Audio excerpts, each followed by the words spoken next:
2015년 1월 6일 매서운 겨울 바람이 몰아치던 날 대한민국 서울의 부촌 서초구에서 상상조차 할 수 없는 끔찍한 사건이 발생했습니다. 고급 아파트와 잘 가꾸어진 잔디밭으로 알려진 이곳에서 성공의 상징처럼 보였던 한 남자 강모 씨가 자신의 아내와 두 딸의 목숨을 앗아간 것입니다. 그가 사용한 흉기는 다름 아닌 자신의 절망이었습니다. 이는 우발적인 범죄가 아니었습니다. 재정적 파탄과 절망의 나락으로 떨어진 한 남자가 치밀하게 계획한 비극이었습니다.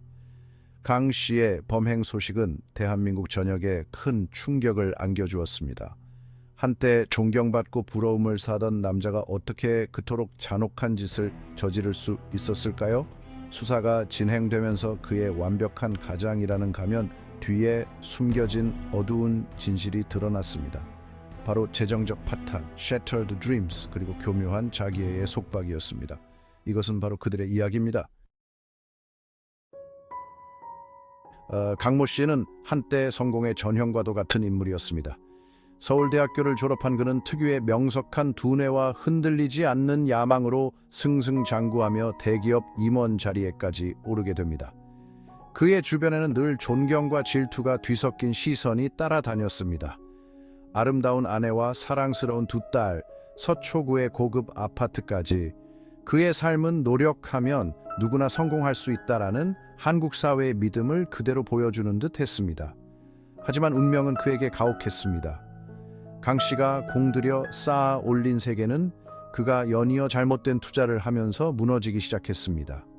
한때 그에게 막대한 부를 안겨주었던 주식시장은 이제 그의 재산을 탐하는 괴물로 변해버렸습니다. 손실은 눈던기처럼 불어났고 그의 마음속에는 절망이 자리 잡기 시작했습니다. 그는 더 큰 위험을 감수하면서까지 손실을 만회하려고 발버둥 쳤지만 구멍은 점점 더 커져만 갔습니다. 사회적 지위, 가족의 행복, 공들여 가꿔온 이미지 등 모든 것을 잃을지도 모른다는 두려움이 그를 집어삼켰습니다.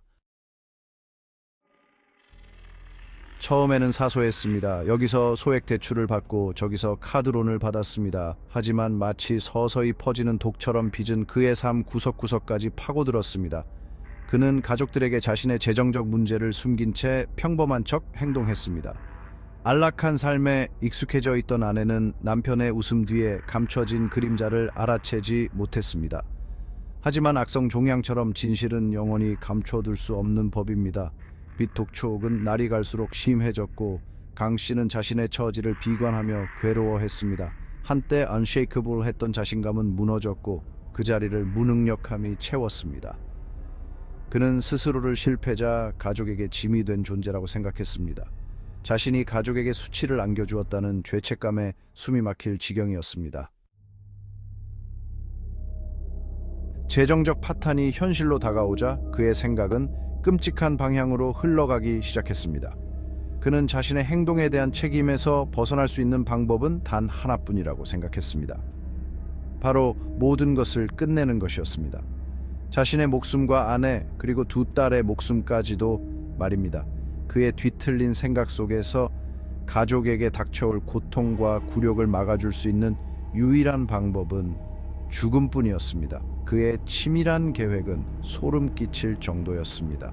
그는 가장 빠르고 고통 없이 가족들을 죽음에 이르게 할 방법을 인터넷으로 검색했습니다. 그리고 마지막 사랑 표현이라도 하듯 거액의 돈을 인출했습니다. 또한 자신의 실패와 범행 동기를 담은 장문의 유서를 작성했습니다. 모든 것이 준비되었습니다. 절망에 사로잡혀 자기애적 망상에 빠진 그는 다른 선택지를 생각할 수 없었습니다.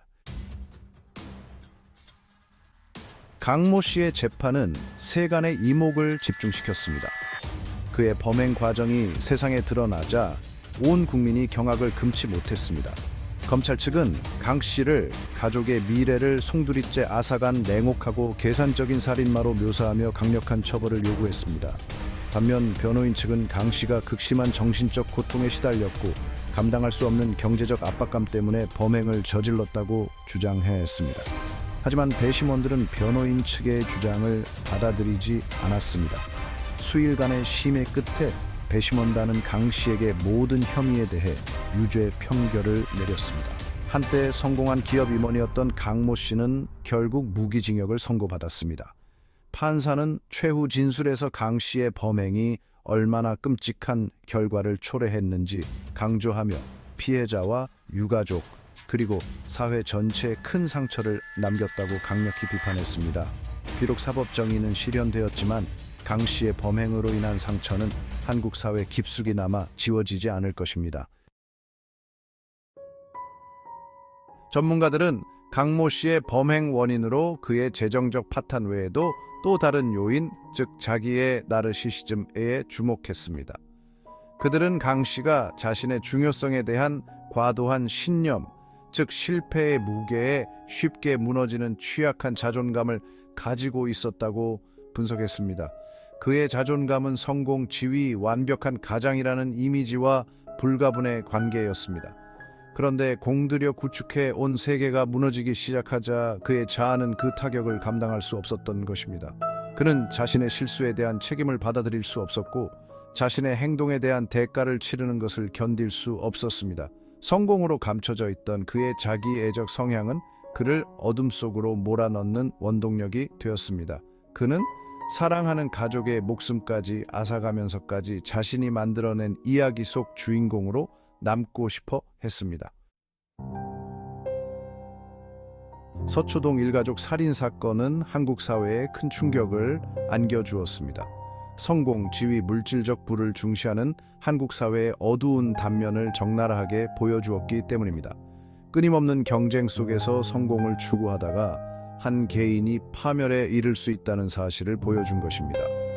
이 비극은 정신 건강, 경제적 어려움, 그리고 사회적 지원의 필요성에 대한 전 국민적인 논의를 촉발했습니다. 정신건강 문제로 도움을 요청하는 것에 대한 뿌리 깊은 사회적 편견에 대해서도 다시 한번 생각하게 만들었습니다. 또한 성공한 사람들도 남몰래 고통받고 있을 수 있다는 사실을 일깨워 주었습니다. 서초동 일가족 살인 사건은 정신건강에 대한 인식 개선, 상담 서비스 접근성 확대, 그리고 더욱 따뜻하고 서로를 이해하는 사회를 만들기 위한 노력의 필요성을 일깨워준 계기가 되었습니다. 비극 이후 수많은 사람들이 자신의 고통과 극복 과정을 용기 내어 공유했습니다. 감당할 수 없는 빚, 극심한 불안감, 그리고 성공이라는 허상을 유지해야 한다는 압박감에 시달렸던 경험을 털어놓았습니다. 사회적 편견과 수치심 때문에 도움을 요청하지 못하고 홀로 고통 속에서 살아야 했던 아픔을 이야기했습니다. 서초동 일가족 살인 사건은 비록 끔찍한 비극이었지만 사람들이 마음속에 쌓아두었던 벽을 허물고 침묵을 깨뜨리는 전환점이 되었습니다. 정신건강에 대해 솔직하게 이야기할 수 있는 분위기를 조성하는 데 크게 기여했습니다. 그리고 누구도 혼자서 고통을 겪어서는 안 되며 주변의 도움을 요청하고 전문가의 도움을 받는 것이 중요하다는 사실을 다시 한번 일깨워 주었습니다. 서초동 일가족 살인 사건은 우리에게 삶의 프레질리티 욕망이 불러온 파괴적인 결과, 그리고 정신질환의 위험성을 일깨워주는 사건입니다. 한 가정과 사회 전체에 씻을 수 없는 상처를 남긴 상실과 고통의 이야기입니다. 하지만 동시에 희망 회복력 그리고 인간관계의 중요성을 보여주는 이야기이기도 합니다. 강모 씨가 저지른 끔찍한 범죄를 통해 우리 사회가 정신 건강의 중요성을 되새기고 경제적 어려움에 처한 사람들에게 더 많은 지원을 제공하며 고통받는 사람들에게 따뜻한 손길을 내밀 수 있기를 바랍니다. 그의 희생자들을 기억하며 이러한 비극이 다시는 일어나지 않도록 노력해야 할 것입니다. 어둠 속에서도 희망의 빛을 잃지 않고 서로에게 힘이 되어주는 사회를 만들어 나가야 할 것입니다.